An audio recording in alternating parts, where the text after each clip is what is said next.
చాలాసార్లు మన జీవితాల్లో చాలామంది యవన బిడ్డలు ప్రభువుని అంగీకరించి సువార్త సేవకు వస్తారు, కానీ వారికి సరైన నాయకత్వం ఉండదు. సరైన నాయకునికి తమ జీవితాలు సమర్పించుకోవాలని ఉండదు. 23వ కీర్తన కింద నుండి పైకి పైనుండి కిందకి చెప్పడం వచ్చేస్తే ఇంకా నాకు ఎవరు అవసరం లేదనుకుంటారు చాలామంది. ఇంకెవరు నాకు అవసరం ఎవరు లేరండి. దేవుడు నన్ను పిలిచేశాడు, ఆయన నన్ను అభిషేకించేశాడు. 23వ కీర్తన అటుండి ఇటు బాగా చెప్పేస్తాను కాబట్టి ఇంకా నన్ను మించినోడు లేడు అనుకుంటారు చాలామంది. కానీ బైబిల్ క్రమం అలాంటిది కాదు. నువ్వు ఎప్పుడైనా సేవ చేయాలి అనుకుంటే నీకన్నా ఉన్నతమైన స్థితిలో ఉన్న ఒక దైవజనుని సహచర్యం చాలా ప్రాముఖ్యమైనది.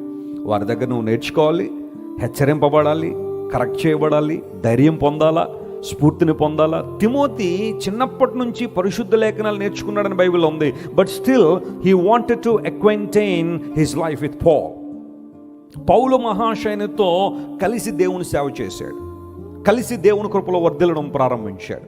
అలాంటి అనుభవం నీలో ఉందా? దేవుడు అదే కోరుతున్నాడు.